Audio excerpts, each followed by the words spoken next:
Yeah, I am working on something new. The answer here is like Ozempic for risk taking. We need like a Right. drug that gives you like the Elon Musk risk taking gene. I don't like being comfortable. It's the most unsettling and stressful. It actually leads to like very serious depression. I need to be doing something like terrifying. Curiosity is my number one currency that I optimize for. More than money, more than fame or health, satiating curiosity is the number one thing I will sacrifice anything for. This is Audience of One, and I'm your host, Spencer Kier. My guest today is John Coogan. John is the co-founder of Soylent and Lucy, an entrepreneur in residence at Founders Fund, and a creator. We talk about AI, pioneering versus wireheading, the need for more risk takers, identifying problems to solve, satiating your curiosity, YouTube and podcasting, and his next venture. Please enjoy. Is there a particular question that you've been thinking a lot about recently, or that's been occupying like a lot of your background processing? Yes. Question or topic or problem space, however you want to frame it. Yeah, I mean, there's been one that I've been thinking about, which is kind of trendy. I don't know if it's worth really talking about, but it's basically just this idea of like, are there AI doom scenarios that people aren't considering? So the obvious one, like the debate for the last year seems to have been like either Terminator kills everyone or we get like this magical utopia and everything's perfect. But there's probably third It's and far too fourth binary. options. There's a lot of other options how things could play out, and I'm very worried about a situation where essentially um, the AI loves us to death instead of kills us. So a benevolent murdering AI. And what I mean by that is if there's an AI that gives you exactly what you want every second of the day, you wind up potentially like living in this virtual world. You don't have kids. You're very happy with that decision because you have a virtual kid, and it's easier because you just snap your fingers and the diaper changes instead of having to do it yourself. And you get all this fulfillment because the AI is like lying to you about like who, like what's really happening, and you're getting drugs pointed that pumped into your brain. Like true, they call this wireheading in science fiction, um, and there's a question about like if wireheading technology becomes real, how many people will opt in? And when you look at the number of people that spend a ton of time on their Right. phones, it might be It's pretty everyone, clear. or it might be enough. Like, there's a question. I think that like the base case should probably be like there's a fork where a lot of people choose wireheading, but then a lot of people choose to go explore the stars. And like I would be on Mars with like Elon Musk, like trying to make it work and like go to the next place. Like I have the explorer mindset, but exploring requires like a big infrastructure. Like SpaceX cannot launch a rocket with less than like tens of thousands of people in the supply chain and all the different things, and there needs to be somebody that digs up the metal that goes into the rocket. So there's like society can collapse if there's not enough of that. So that's just like an underexplored scenario that I think is interesting to like pull at and dig at. But It reminds me of I don't know. I was listening to the Altman Rogan podcast a few weeks ago.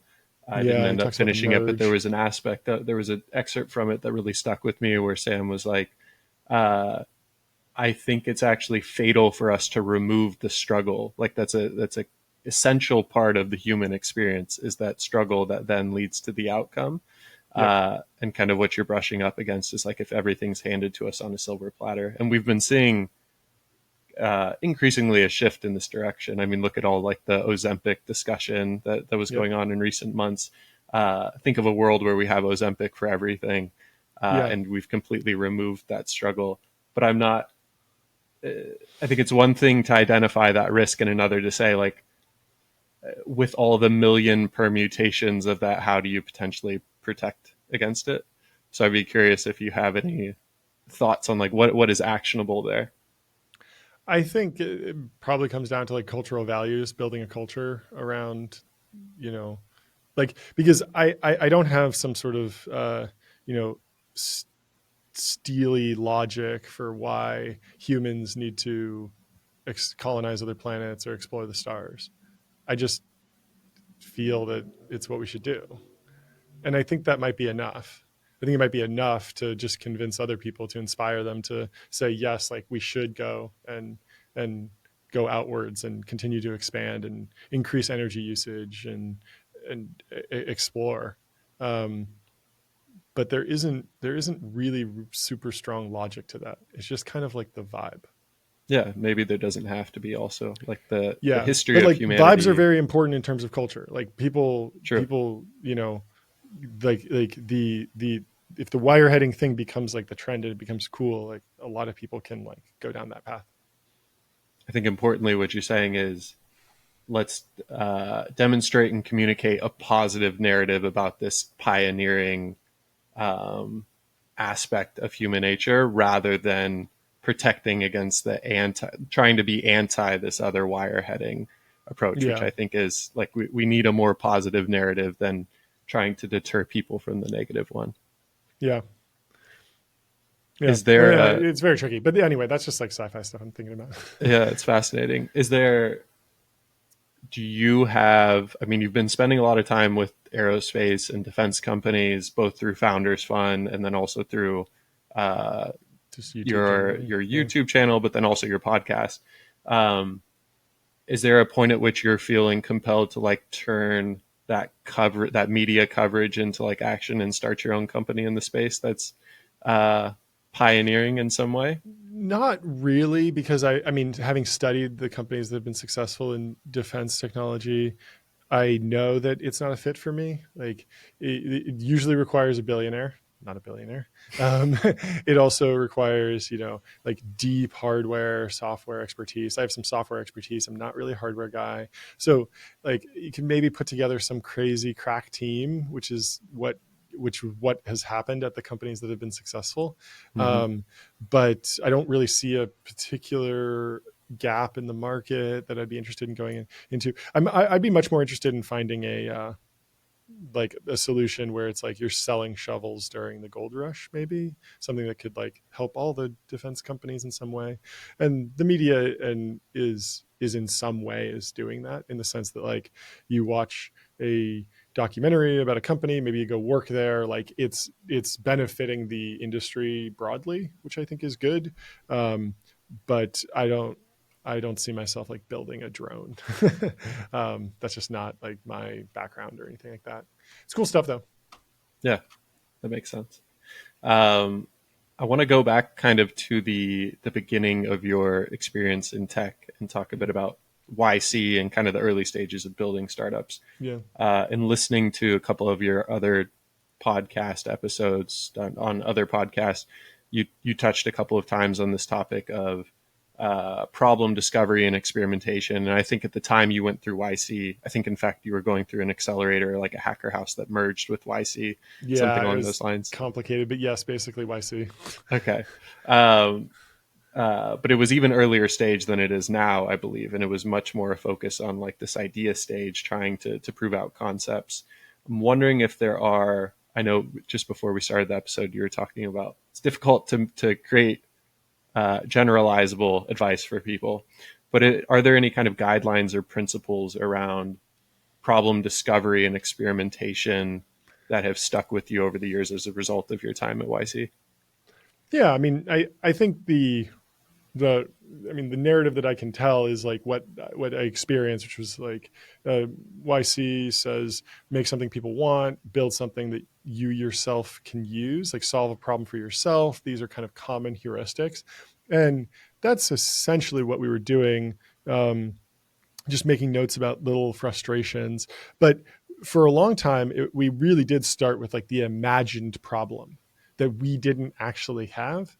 Oh, we were like, oh, maybe someone has this problem there, let's go and try and make something. And it wasn't until we actually realized like, wait, we are trying to spend all day coding, we don't want to worry about food, let's create a protein shake that we can drink that replaces meals, like that we really like hit a chord, because that was something. There were just overnight there were tens of thousands of people who were in the exact same boat, and so all of those people signed up just immediately. It was perfect. And so just building for yourself, it's the same thing that you're trying to do with your podcast, is the same thing that I do with the YouTube channel. It's like right now I'm working on this really big deep dive on Rockstar Games, and it's funny because like I'm doing all this research and I keep saying like I wish there was just like a 40-minute video breaking down this company, and it's like, oh wait, that's what I'm making. Like I'm Right. I'm the one that's going to make that. But like that's how I want to consume that, and I want to hear the story, and I want to tie a bunch of different things together, not just GTA, also Take Two, also like the different people, also the business side, also the gaming side. I want to bring all that together. So I think that will be successful because I think there's other people that have the same need. But Absolutely. ultimately, it's just like something that I want to do. So I still like that. I still like go through your day, find pain points. I think that everyone has felt that like the internet is getting crappier over the last like the clear web, like the just random.coms that you land on. It's like ads and cookie banners and this and that. It's just a disaster. Google search results are getting like way worse. Like you scroll down and all of a sudden you're in like all these different tabs and articles and images and stuff. So it's not a surprise that like Perplexity AI is like getting all this attention, and people are really wanting to like, let's replace Google, because like just having an AI sit in front of you, bring you the answer, like that seems like a problem that is solving something that is real. It's not like imagined. So I think I don't know if the Perplexity guys actually were like, oh, Sure. we really hate the internet as it is today, but I certainly do, and I'm certainly looking for a solution there. Now, do I have the skill set to go build Perplexity? Probably not. But I think like finding like the really like uncomfortable pain points, the things that really frustrate you, and then motivating like to go figure out a solution, like that's a pretty good starting point for a lot of these things. I think there is also like the cynical approach, which is just like, oh, like a lot of people are making money doing this thing, it's pretty Right. easy, I can just go do that thing. It's not particularly inspiring, but there are people that make a good living doing that. There are plenty of people that are just like, you know what, like everyone's making money hand over fists grifting NFTs, so I'm going to be an NFT grifter, and some of them are happy. So like if that's you, like go to town, I guess, like stay out of jail, don't break the law. But for me, I am much more of like the tinkerer. I like organizing information. I like solving problems. I like building things that can be around for a very long time. Like it's just like it wouldn't be motivating to me. But for some people, Yeah, you've that's the right said frame of mind. It's the anti YC frame of mind. right. Yeah, you've said that you think people should, and when you're saying this, I know it's advice for yourself, but that people should focus on the biggest, most impactful problem that they have some competency in, like where they can add value. Yeah, I think that's like Go ahead. it's the most efficient for like humanity. Right. And I mostly said that. I think I mostly said that to like Sean and Sam at My First Million, because like they're the opposite of that. They're like the Right. lifestyle business guys, and they're like the kind of the anti-venture crew. Not really, but that's like a little bit of their brand. So I thought, let's have an argument. This will be good content. Um, but yeah, I mean, in general, like that is the thing that like it winds up being the generational company, being the thing that you have no regrets on your deathbed, like be the thing that you're a member of your upstanding member of your community. Like all these things are correlated if you're like working on a really impactful problem that you're the unique person to go solve. So like, especially if you're young, like at least give it a try. Yeah. Like don't just go and like waste away at some big tech company. Like if you're passionate about something and it's a really ambitious thing, like take a swing at it. Like there will be so many people rooting for you. I see it a ton in El Segundo, where I just put out a video about like kind of touring some of these younger companies, and like they're much earlier stage than some of the other companies I cover. Like did a video about Palantir. It's like a public company. It's very real. Anduril, like really, really big company. Some of these companies are like two guys in a mattress in some warehouse. It's like the assumption is that these companies will fail, but that doesn't matter. Like they're learning really valuable skills, they're having a ton of fun, they're taking a shot at something. Like that's to be rewarded in our society. Like we need more risk taking. We're definitely not taking enough risk as a society in America right now, like 100%. There's two directions I want to go here. One is, uh, did you have an innate sense or like predisposition towards wanting to do these bigger, more ambitious things? Because I look at your time at YC and it's like you're going through this problem discovery phase. You land on a problem. Maybe at that time you didn't even have like a good enough skill set to hang your hat on to say, I should be solving this problem. But in hindsight, would you say that like that was the biggest problem you could be solving? You were taking your own advice? Maybe.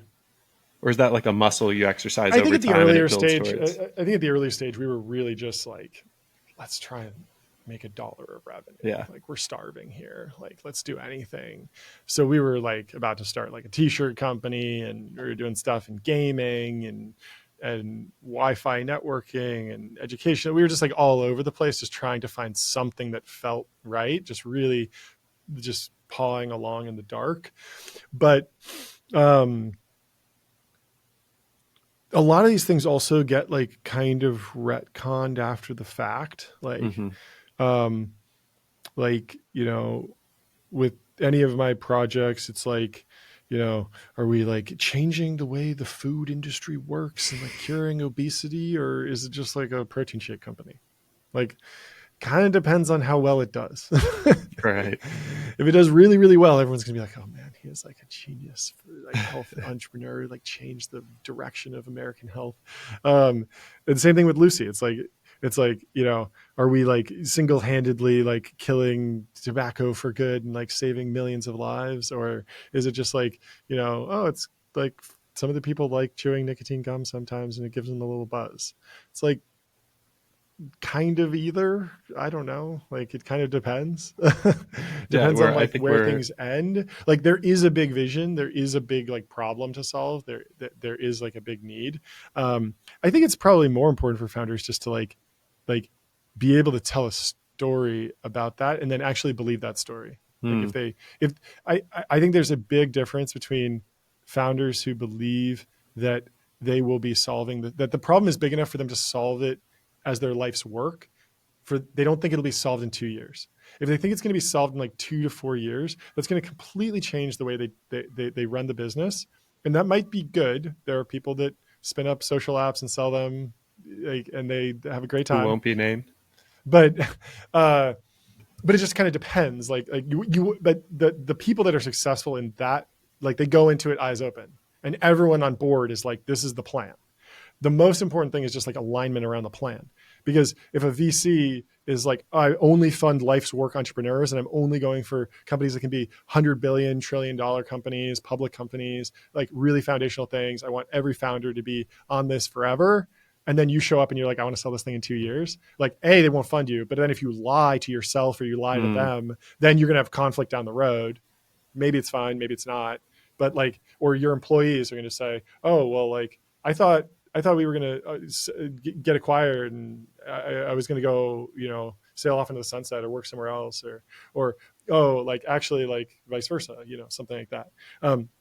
So just like being honest with yourself about what you want, and then aligning everyone else in the orbit around that. I think authenticity is probably like the most cringe word for this, but it's true. It's true. Just like really, really understanding what you want to be doing with your life. Because some people just want to chill on the beach, and that's fine. Like they'll be in Wireheading City. Yeah, They won't be on Mars. I don't want to be too judgy about that. Yeah, Because like there are plenty of different ways to like, you know, like live a life, but it's almost like it feels like we might have over-indexed, especially in the last bull run, on like everyone needs to say that they're building a generational company and doing their life's work, regardless of what they're working on. And some people might be like, no, actually, I'm just doing a science project. And the only thing I care about is testing this little piece of science, but academia is broken. And so I can't go test this thing there. So I have to do it in the private sector. And so really, I'm just a scientist, but you gave me a bunch of money and then I gave you a science experiment. And like, what do you expect? Like, I didn't build an amazing company. Yeah, how do we solve for that? Like, do we need like a gradient to the financing models that allow people to spin up these like, whether it's experiments or these, the goal from the onset is like a $10 million ARR business. It's not to be a unicorn.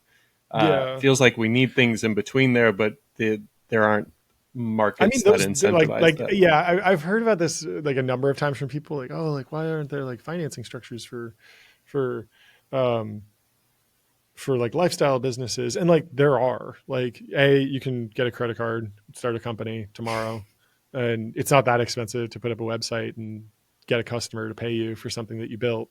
Um, like it's pretty rare that it's like, oh, I need $10 million or Right. $100 million before I can get a Fair. lifestyle business going. It's like, no, usually you can just say like I'm doing the thing. I am the person that gets the thing done. My customer pays me directly. It's kind of a job. I'm like almost a consultant. A lot of these lifestyle businesses, they start out as, consulting shops or like agencies, and then they start like kind of scaling. It's like, I was in the kitchen of my restaurant. Now I have 3 restaurants. Like that's a lifestyle business, right? Like, and there are plenty of financing structures for starting restaurants. There, you go get a bank loan, mortgage your house, like depending on what you want to do and what your risk tolerance is. Like the capital markets are, I think, fairly efficient there.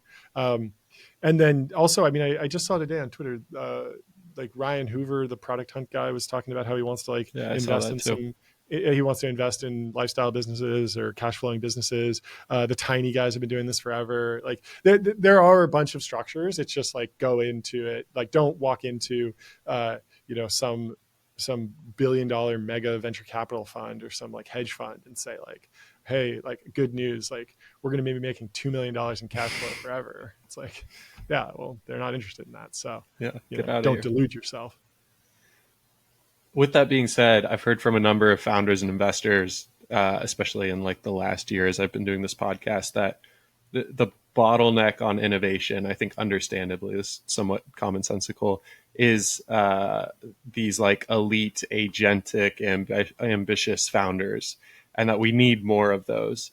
Yeah. Is it a function of, I imagine it's somewhere in between as always, but is that a function of like poor discovery mechanisms? I imagine it's not so much that with like the proliferation of the internet, or is there something like culturally that's wrong that's led to Yeah. people solving?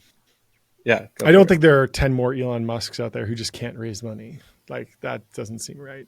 I think that, yeah, the answer here is like Ozempic for risk taking.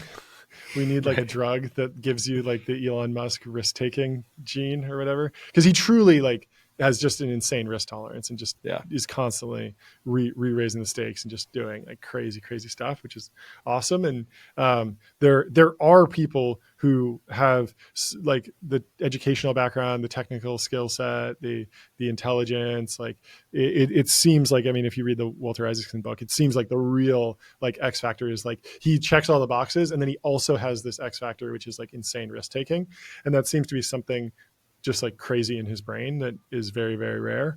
Um, and throughout history, there's probably been similar people that have had that, and there's not really a way to like unlock that. I don't think we should actually make an Ozempic for risk taking. I think that Yeah. probably have like very, very bad side effects. I was going to make that the title of this But it is episode. interesting, like how far away are we from that? Because Ozempic seems to like kind of decrease your risk taking abilities, like because you don't want to gamble, and maybe you should be increasing the desire to gamble almost, because that's kind of what venture is.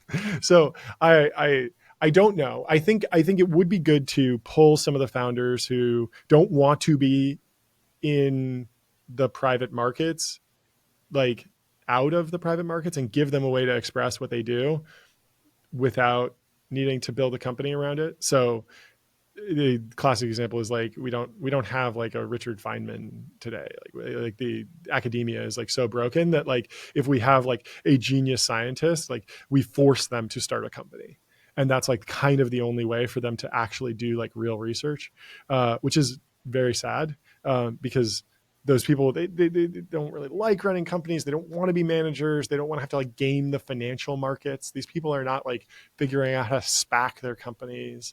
Like it's definitely like it's sad. I don't know if how bad it is. It seems like it's not great. It would be great if we had, you know, the ability to take like some geniuses and just like say like, hey, look, go and research for 30 years. You have tenure, like you can do whatever, and there's no real financial return required. And then we'll get some really interesting like fundamental science out of that.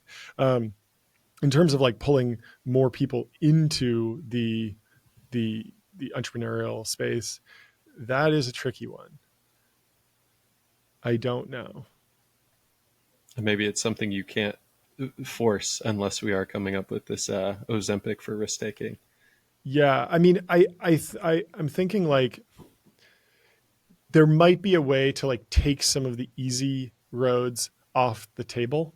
So a lot of like, very talented, intelligent Gen Z kids I talk to they've figured out how to make money online, but they're doing it in kind of like just questionable ways that aren't super durable, or like they're just like drop shipping, hustling, kind of like the Andrew Tateification of entrepreneurship. I I worry that like there's probably some of those people that could go bigger and have more impact if they kind of stayed away from that.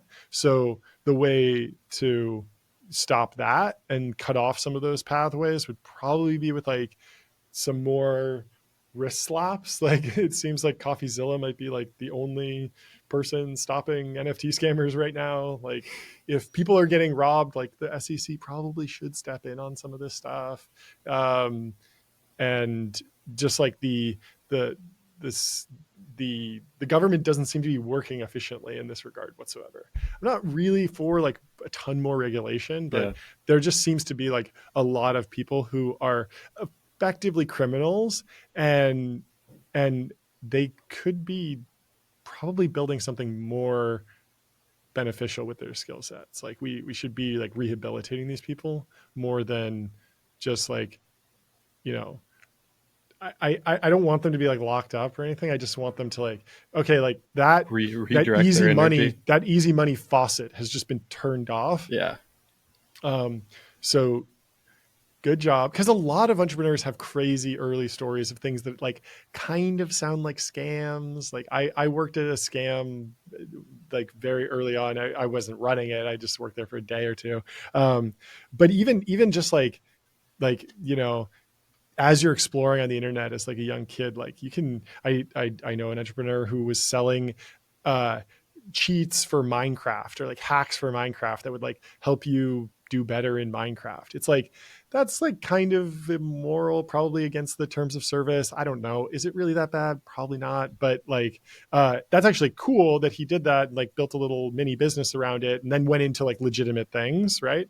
But we want that to stop at like okay, good job, 15-year-old. You made $5,000 selling cheat codes. Like now move on to like something Right. impactful. That's the Instead of first like, stage of the oh, game. wait, no, there's actually $10 million there. And like you get a Lamborghini now because you're doing this thing. Right. I'd like to stop it at like the 5-10 grand level.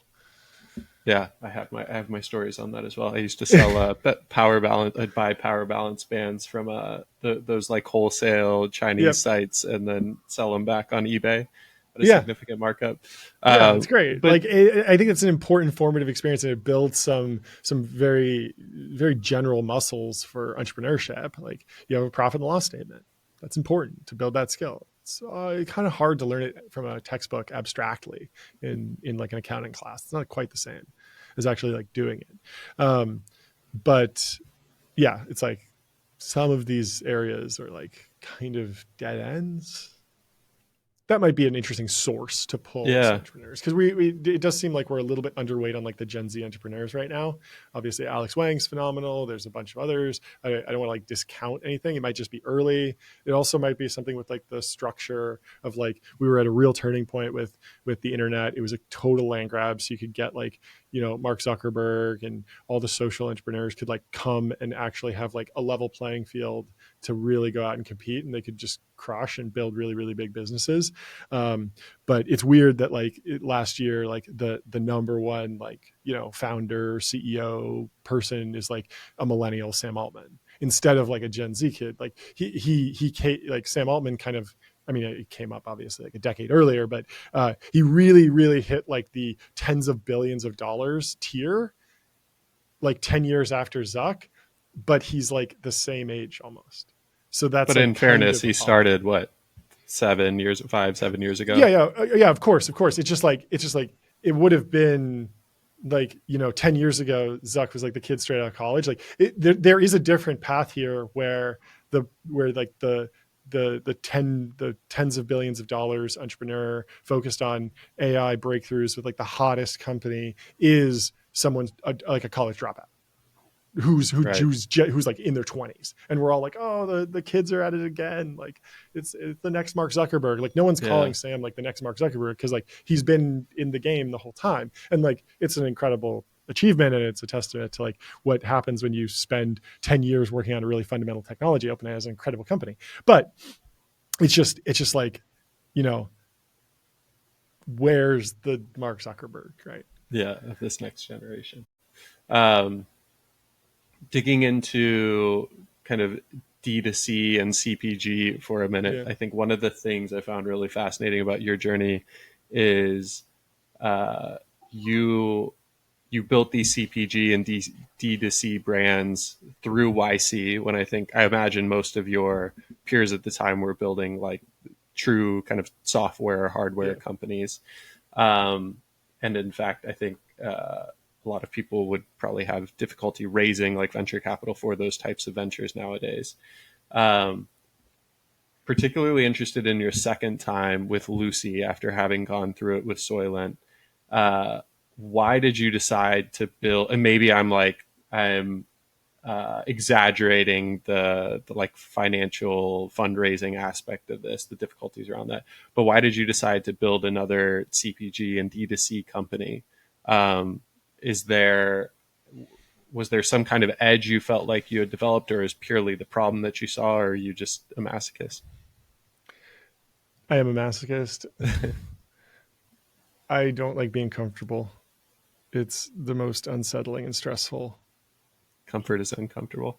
It's extremely uncomfortable. It's like it actually leads to like very serious depression. It need to be uncomfortable. Need to be doing something like terrifying. Like I have a little bit of that like risk taking gene, um, and yeah, I need control over chaos. But Wait, we let's. did have an edge with Lucy. Sorry, what? I want to go into that one actually. I know I just asked you a question, but I want to dive Yeah, into that more because that's one of the things on another podcast you had mentioned. Like, you love being at the bottom of the exponential growth curve, even yes, when like people around you who are on that linear journey might at the yes. outset look like they've got some advantage over you. Is that something that was innate, or you had to cultivate? Uh, Pretty innate. Yeah, I think going back to your It not to definitely attempt wasn't to tell you who calculated. you are, Yeah, but you're. I remember you talking about your time at the end of college, and your yeah, college counselor was like, "Yeah, you shouldn't probably go work for somebody. You should be an entrepreneur, probably yeah, because of tendencies like this." But I think that's a rare like all of humanity is oriented toward, especially nowadays, as we've kind of solved the lower rungs of Maslow's hierarchy. It's like we're oriented towards comfort, and you actually have to opt out of the system to get into more uncomfortable situations. So the you have to have the like agency and desire to go and do those things, which I think makes it in turn an even more rare trait. So yeah, yeah. It's like it's definitely something that I'm doing. Like when I'm weak at something, I like to go and I just personally enjoy solving that and getting through that. Public speaking is something everyone's afraid of. I think I was afraid of it, but like now I do public speaking and I've kind of solved that. Like coding is hard. I learned to code. I really enjoyed that process, like getting better. I think that there's generally like an accepted wisdom. I don't know how true this is. It certainly doesn't, it's not even an option for me, but there's this idea that like maybe you should just focus on like one thing and get to the top of the exponential curve, or become the 10x engineer, or maybe focus on like two things and combine them, so then you're the world expert in engineering and public speaking, and that creates a really interesting mix, instead of being like the jack of all trades, master of none, which is like mm-hmm. kind of the dangerous zone. I don't know if I'm fully there. Kind of doesn't matter. Like I'm gonna do what I find interesting, and that's that. That's it. So it starts from a place of curiosity more than it is attempting to like be Yeah, uncomfortable for the sake of being uncomfortable. yeah. Curiosity is my number one currency that I optimize for.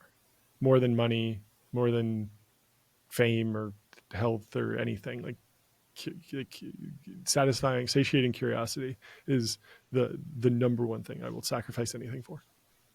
Was that incredibly difficult early on? I think maybe it's easier now once you've gotten to, I imagine, some level of financial security, given the past success of your two companies. No, because I don't feel it like that. Like I Okay. just feel like, oh, this is like I am getting the satisfaction. Like I'll eat ramen, but I learned a lot today, and so I'm happier than if I ate a steak. I love that. That was very very innate for sure. That's fascinating. Yeah. It does have drawbacks though, like for sure. There are tons of drawbacks though. Like what? Just don't make as much money. Like there are plenty of opportunities that I've had to make a lot of money doing something boring. I haven't taken them. Have you also foregone, I guess adjacent to that would be status, like there's status associated with that you could have, or that is Yes. not as much definitely. of the trade-off. Yeah, definitely. There are status and prestigious places where you can go and do something very like straightforward, make a lot of money, have a lot of status, but not actually learn anything new about the world. It sounds terrible to me. Yeah. You were talking earlier about how in regards to these young entrepreneurs who have kind of these easy, safe paths around making a decent amount of money, and maybe there's ways for us to kind of close those off so that they have to graduate to that next kind of entrepreneurial task or journey. Something to kind of take that metaphor that I've been thinking about in regards to curiosity is like, how do we increase kind of global or like collective curiosity? Because I really do think that's the engine for like all innovation that's ever happened. This is like kind of the Steve Jobs quote around like everything that you see around you started as like an idea in somebody's head. It's like it started even before that as like this kind of itch of curiosity. Like I want to go do this thing for the sake of it. I don't really know why I'm being drawn to this, but going to go follow it. I think nowadays, and it's probably the case for most of humanity, but like curiosity gets beaten out of you. And so I've been thinking a lot about how do we, I don't know whether it's making curiosity more cool or making it safer for people or whatever, but I think we're missing out on a lot of innovation and culture and kind of ingenuity because people are suppressing curiosity. I don't know if curiosity gets beaten out of you. Certainly naive optimism gets beaten out of you. Like it becomes very, very clear. Like, oh yes, like this is a path that would satisfy your curiosity, but it would require you actually see the sacrifices that would need to be made, as opposed to when you're early on, you might just be like, oh, like I don't realize that this is going to have like some, massive drawback. And so you just stumble into it. Yeah. And then you're eating glass for 5 years or something. No, that tracks. On the note of optimism, this is a bit of a hard turn, but been thinking a lot about this. I'm thinking a lot about the culture of techno optimism, and I think you would. I consider myself a techno optimist. I know through your work, you definitely are, and you actually do a good job of like kind of through your YouTube channel making it come across as you're not going to be overly optimistic, but then like there's this kind of hidden message around techno optimism and the benefits of these companies. With that being said, about me being a techno optimist, I think there's one lens to it, which could be that there's kind of this defeatist attitude towards the fact that like the arrow of progress kind of moves on. Like technology is just kind of the story, continuing to create technology is the story of humanity. And so the thought that we're going to stop this fast moving train is kind of silly. But I think it's one thing to like be defeatist about that versus thinking that a legitimately better future will come as a result of the technology and innovation that's being created. How do you think about like, do you really think the future gets better unquestionably through the creation of technology, given at the beginning of this, we were talking about how some set of people are going to be wireheads versus others are going to be pioneers. And should we be more diligent about like why we're building things rather than just building them because we can? Yeah, definitely. I mean, there's good technologies, there's bad technologies, and technologies can be used for good or evil. It's all I think I'm just the techno optimism thing is just like generally like I'm in favor of increased energy usage, like increased technology. I think it's generally been good so far. I think there's a big question about like how much progress, like the arrow of progress, like did it stop in the 70s and are we in like really deep stagnation? Will we break out of that? There's some very serious questions about that. Um, Techno optimist, it's really just like, I mean, in terms of the YouTube content, I think the strategy has just been um, there was a very big gap in YouTube in terms of techno optimism because I felt like there were there were a number of different channels and content creators that talked about business and technology, but they fell into a number of buckets. I would call um, I don't know. Do you like the pills analogy? Red pill, blue pill, black Yeah. pill. Are you familiar? So there's like there's the blue pill channels, which I would put like TED Talks in, which are very much like Pollyannish. Everything's going to be great. Sit back. Cancer's cured. This doctor just cured cancer. You know how many TED Talks I've seen that say like cancer's cured? Like it's every other TED Talk I feel like is like, oh, we cured cancer. It's like, wow, didn't know that. Oh, it was actually a marketing stunt. Like, okay, we haven't made any progress. Um, uh, so it's like very like very much just like lay back. The future's going to be great. You don't need to do anything. You're good. Then there's like the red pill content, which I would call like not like politically red pilled, um, but like it's like, oh, you take this and it's like secretly corporations are bad. And so you see a lot of that content where it's Mm-hmm. like, oh, That this sells. company, did you know that this company that maybe they did actually cure some cancer, but they made a lot of money doing it. So they're bad, right? And it's like, oh, okay, like I'm not really vibing with that. And then there's the black pill content, which is like everything's bad. And Mm-hmm. it's like not only is the corporation that cured cancer and made a lot of money bad, but let me tell you about how the IRS is bad for taking that guy's money. And then let me tell you about, the person that got hurt in the trial for taking the drug. It's like everything's bad because there's this negativity bias, and that's what performs well in the algorithm because people have loss aversion. This is a very innate, human tendency. And so if I tell you this is bad, the disturbing truth, the shocking horror of X, Y, and Z, like I can talk about everything, but as long as I keep that lens, people will Mm-hmm. watch. And so it is profit maximizing for these channels to be black pilled. Um, Ironically.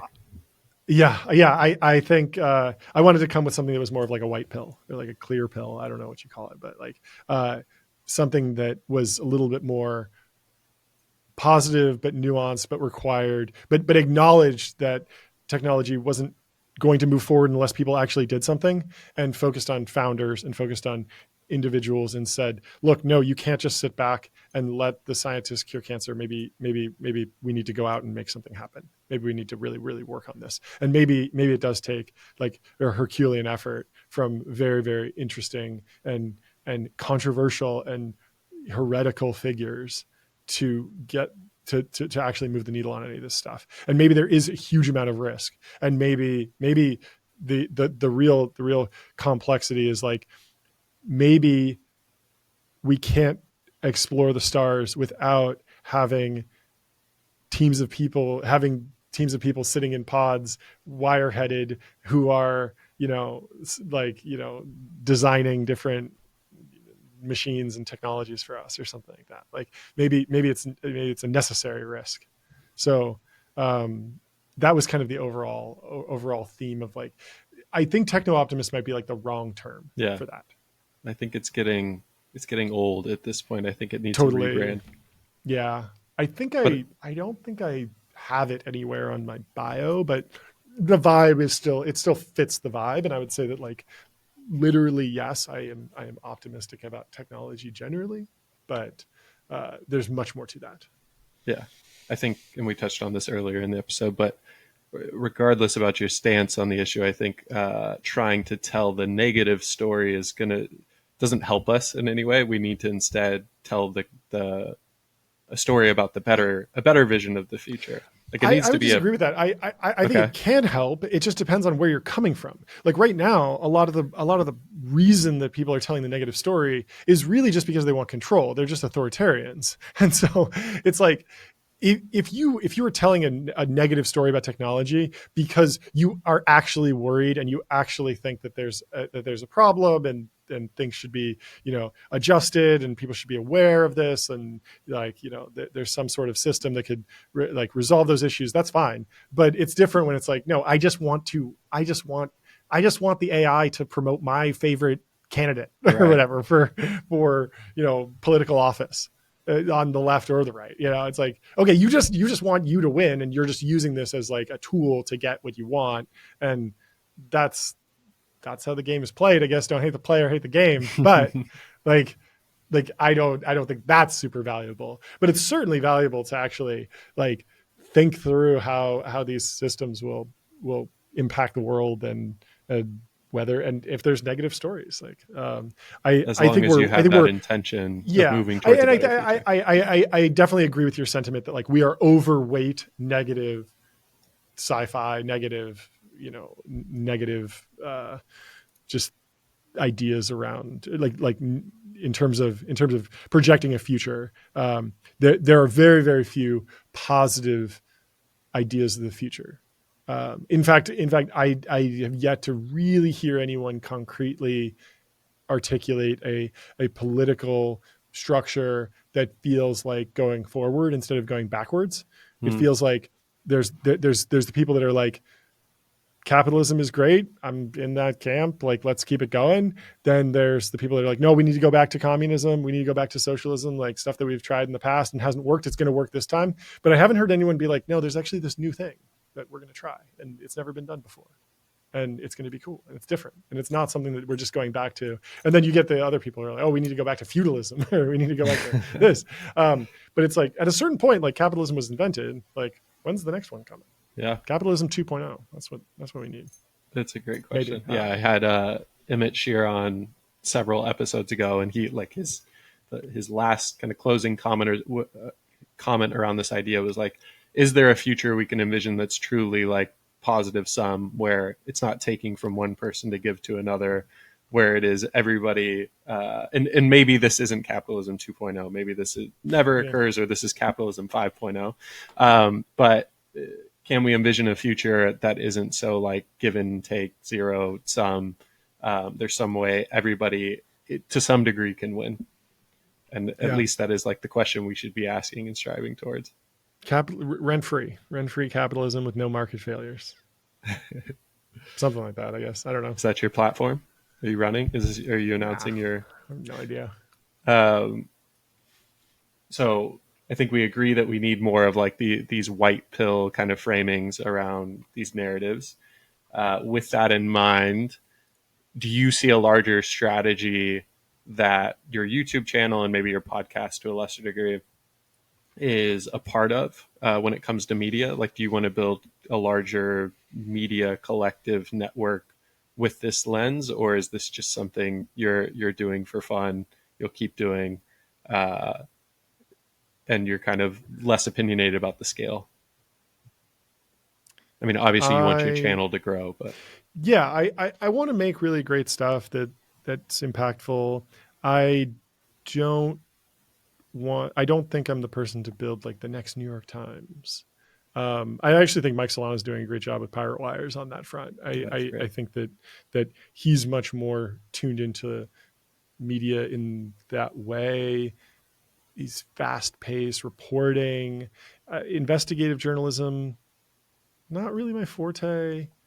I'm more of like an economic historian. I studied economics in college. I like looking back and understanding how we got here. Peter Thiel always has this thing. He says that like why questions are overdetermined. Like if you ask like, why did 9/11 happen or something, or why did, why did technology stagnate or something? It's like people put their own opinions like over that oftentimes. I'm still very interested in why questions, even Yeah. though he says that there's like not, they can be like kind of dangerous to ask or just like not super valuable. But even just the what questions I feel like are underappreciated, in the sense that like there's so many times when like I go to a Wikipedia page and I'm like, this doesn't even capture what's on the internet.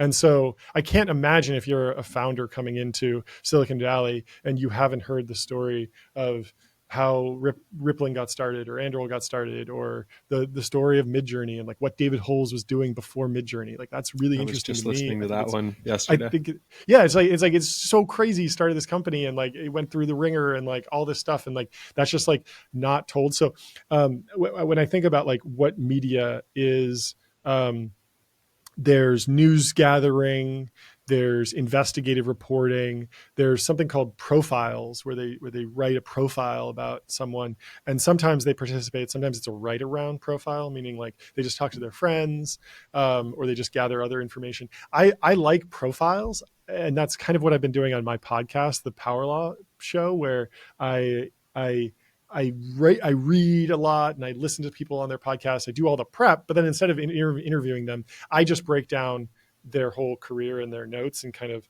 try and understand for myself, like what is the story of their life. I have no idea if that's going to be good, but I enjoy it. So I like it. I can't do it as often as I want. I want to be doing it like, weekly, but it takes a long time. It's Yeah. much, I think it's easier. Well, it's not easier because what you do, you've done all the research and then you're talking to me. But just doing the research for a weekly show, like if you're taking it as seriously as you do, or Danny Miranda's another guy who takes it really, really serious on the research side, it's probably a solid 8 hours of like consuming research about me just to set up this call, right? And so it's the same thing for a Power Law episode. I can do it every once in a while, but I haven't really like hit my stride with it. I also am just kind of struggling to understand like who like what episode would I not do, and then what episodes are in the wheelhouse, kind of all over the place. Some of them are just like people I know, some of them are like really big people. I think it's always going to be people who are like active in the business community. I wouldn't necessarily go back and do like a Henry Ford, Yeah. even though that's interesting, but it's just like, it's not really what I'm more of like, oh, I dug into, someone's Twitter and found their first tweets, and that tells me something about them that's not out there. And I enjoy that type of thing. Uh, but yeah, You're in terms of the other things that you can do, like news gathering, investigative reporting, like these don't really interest me, and I'm not particularly focused on them. I'm more like the history and research. there's also only so much time in the day, and I think between those two activities plus everything else you're doing, that's Yeah, probably plenty of time to spend on I media. mean, there's a way to do it. Like you hire reporters, and Right. you have a newsletter, and you put out different stuff, and you have a website, and you're covering every topic, and like you're eventually competing with the Wall Street Journal and the New York Times, and like that can work. It's tricky. It's just not what I do. I see how I interpreted Power Law as almost a founders podcast for present like technologists and Yeah, founders who are like and I actually think there's a lot more space for these solo podcasts around I agree. different niches. I think they're incredibly underrated. So Yeah, no, I mean, the I think thinking. there's a I was market for it. literally talking to David about this, and he was like, "Yo, you should definitely do a podcast," and I was like, "Okay, well." Um, he works with Patrick O'Shaughnessy, Invest Like the Best. And if you do a 2x2 matrix, you can kind of see that Patrick is interviewing live people, and Founders is the opposite. He's like not interviewing, and they're dead people usually. And so it's like, well, what if you did something where it's like you're not interviewing them, but they're alive? And then the other quadrant is like interview the dead person, which like maybe you could do with AI. Like maybe that would be cool. Yeah. I've seen some people start like mashing up things like this, where it's like I saw a video where it was Elon Musk talking to Kanye West, and they just like cut together two different interviews to make it look like they were talking to each other, but they weren't. So there's some interesting things you could do there, but that I have no interest in making that.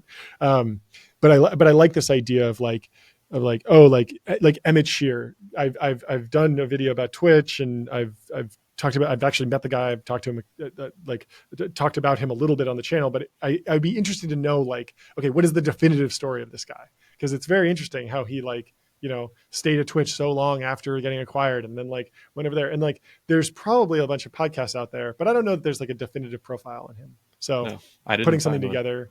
Yeah, exactly. And so then, like, if you were going to go interview him, at least you could listen to my episode on him and be like, I'm Right. prepped, which would be cool. Well, that's actually, I've had David Holes on my list forever, have wanted to bring him on. And if on the off chance that somebody's listening to this who can connect me to him, he just started following me randomly the other day, and I reached out to him. But I'm doing some preliminary prep for that episode if and when it happens.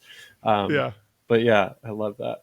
I think also another podcast in this kind of genre that's great is Ben Wilson's How to Take Over the World. He's the former producer of My First Million, but even further back, like historical figures. But yeah, I think there's more space here. So yeah, I like the solo show. I like having, I mean, YouTube is this thing where it started with just, I'd wake up one day, it was pandemic, wife was pregnant, Sunday, I'd wake up, pick a topic, read about it, write it, record it, edit it, upload it the same day. Never more than one day. Now it's like fly around, interview, multi-week cameramen, process. like multiple editors, writers, like putting everything together. It's like so cumbersome, and it's cool. It produces a really interesting product, but in terms of like the actual like creativity of like going and just doing something, there's something amazing about a solo podcast where it's like, you have a microphone, you talk into it, you upload it. There's no editing. There's nothing else. It's just pure facts and much more a personal connection with the person.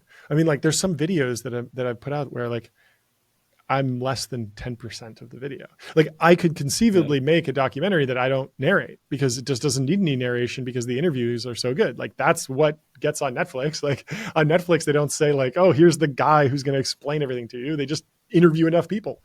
And so I think it'd be cool to get there, but then it's like, what am I doing? And I don't have like an outlet, and I'm already doing all the research, so I might as well. You should go check out, if you haven't already, this guy Dodford. I had him on the podcast as well. I loved him. Yeah. So now he's gotten to a point where he's removed himself entirely as the narrator. Yep. He just released a documentary on Jamie Foxx. Excellent. Yep. But yeah, he now has removed himself entirely, which is like an incredibly difficult editing task to dig through hours and hours of material and weave together the story just with their own kind of dialogue. But it's an awesome result if you do it well. Yeah. Insane feat for of editing. I mean, it's just fully leaning into the editing. Yeah. There's something about that. I don't know. Interesting. Well, one of the questions I had prepared was like this transition from kind of video, like in the moment video essay to this multi-week, like the one you did with Androl. Was that really just like a very gradual and organic process, or were you pretty intentional about like, okay, it's time for me to take a step change and like level up my work here? No, it was pretty gradual. It was like, okay, bring on an editor, have them edit one. Okay, this is better. I have more time to spend on other things. Okay, now I can interview one CEO. And I just went over to a guy's house and interviewed him for, I'll do like one Zoom interview for this one. So I have a little bit more and I can cut that in. And then it's like, oh, I'll bring in some other interview clips from what this person has done and increase that. And then all of a sudden it was like, go bigger and bigger and bigger. And just now it's like legitimately a documentary that you could catch on Netflix. I think the quality of the production is incredible. Yeah, I mean that's the goal for this year is like at least on like the main channel. I still want to do like weird random stuff, but at least on the main channel, it's like the definitive video on YouTube about the topic. Because whenever I do that, it's I feel like there's only so many interesting things, but if you can win, you can get a lot of views on it. So it's like, just go and win. And Dodford has done that for celebrities. So it's like if you want to watch something great about Jamie Foxx, like obviously like his Joe Rogan appearance is going to be great because it's just him. But in terms of like edited content, like the Dodford doc will probably be the best piece of content. So when you search Jamie Foxx history or Jamie Foxx explained or something, like he should be at the top. Dodford should be at the top. Agreed. I know we're butting up against time. I'm good. Okay, there's maybe just two more questions then. Um, First is, if you're not planning these media activities are already taking up a good amount of your time, and I know your work with founders and you're still Yeah. involved kind of part time with Lucy, like you've got enough on your plate, but you strike me as the kind of person that's not done building startups. Do you have problems and spaces that you're exploring or interested in, and would love to hear why those, if you are willing to share them. Yeah, I am working on something new. I don't have anything to share yet. If you're interested in working We with me, can't you we can can't email tease it. me. um, no, not yet. It's not ready for anything yet. But yeah, I've been talking to like building the early team and kind of getting the go to market in place. But I mean, I think like I can kind of expose like some of the algorithm that I've thought through, Okay. um, which is like if you have an audience, like ideally you find something that benefits like everyone, but also allows for like price discrimination is very important. um, so if you could be a massive celebrity, but if you're selling t-shirts and every t-shirt's $20, like even if there's a billionaire who's a fan, you just get $20 from them. Whereas like Taylor Swift, like the box seats at her show are worth $10,000 a ticket as opposed to $1,000 a ticket. So there's some price discrimination there. And so figuring out a business model that captures that is very important. The best example of this recently has been Doug Jamuro with Cars and Bids, because you know, I think I think Jerry Seinfeld is literally a fan of his and watches his videos. And so if Jerry Seinfeld goes to Cars and Bids, he can buy a $2 million Porsche, and Doug can take 5% of that. It's like $100,000, right? But then just some random person who's a fan of Doug can go there and buy, an old, beat up BMW, and Doug can make $500. And that works either way, as opposed to the t-shirt model where there's no price discrimination. So figuring out something that every single person in the audience needs, or has a need for, or will participate in, um, is very important. And then also figuring out a way to extract a lot of value out of the very successful businesses and Right. entrepreneurs and founders that are watching, and a very little bit amount of value, but still be able to like participate with somebody in the community who's at a very low level. I mean, people already do this with like courses, but I think it's like I think that's probably under like not the right like monetization model for these, because they kind of die out and it's really just more content that you're paying for. But you'll see that like somebody will be like it's $5,000 for the CEO's course, and it's like two more modules or something. Right. But at the very least, there are people that show up and they like that product because they're like, yeah, I wanted to spend the most with this person. So And do yeah, you see thinking through that that's being geared, if I've kind of used up all my time on exploring this before you announce it, is that geared towards creators or anybody who has kind of this tiered dynamic approach to product development and sales? Oh, so I mean, yeah, that advice I think is like specifically for creators that are trying to do something with an audience. Um, just like one of the risks is that you when you go to build a product and you price it, it's too cheap for like the rich people in the audience, and it's too expensive for the college students in the audience. Like if you start a Patreon and it's $5 a month, that might be too much for someone who doesn't have $5 to spare, but it might be like, oh, like this is like nothing to someone who is rich. So Right. depending on the audience, you might want to figure out a way that someone can like essentially pay whatever they can, but the value is proportional to that. And Cars and Bids is like a great example of that. I don't think that applies to everything, but I mean, if you look at you know the I mean, like pretty much every big company has some form of price discrimination. Yeah. Like there's the cheap iPhone, the expensive iPhone. You can buy the old iPhone, you can buy the newest with all the fancy gold watch or whatever. That was kind of like the extreme version of that. Obviously, anything that's an ad auction site is like highly price discriminatory in the sense that, like, how much is Mercedes-Benz going to spend on Facebook this year? Like if Facebook wins Mercedes-Benz as a client, they'll probably spend millions and millions and millions, but some small startup can show up and spend $100. As opposed to like the Super Bowl, where every ad is $2 million. It's like, it's not an option for small businesses. And then for big businesses, like they could probably pay more, but so they just have to kind of like get the price roughly right. And obviously it's a great property, so all the math works out, but it's not as powerful as like what Facebook's doing, where every single person can be a customer. Right. In terms of like how they make money. Yeah. Well, I'm looking for that one person who wants to pay me $10,000 to do this podcast. So maybe we can pilot it. Yeah. We've been joking about that. Like, yeah, is there just one person that could give you like, yeah, could you sell a product that's so good you sell it for like $10 million or something? This is like the 1,000 true fans taken to an extreme. I'm sure the answer is exactly. Yes. The one true fan. Yeah. I'm sure the answer is it. I'm sure a lot of OnlyFans creators are seeing this. Yeah, probably the extreme case. Yeah. Well, in closing, I always ask the same final question for guests, which is to turn it around on you. What's one question you'd leave me and listeners with, whether to think about or act on?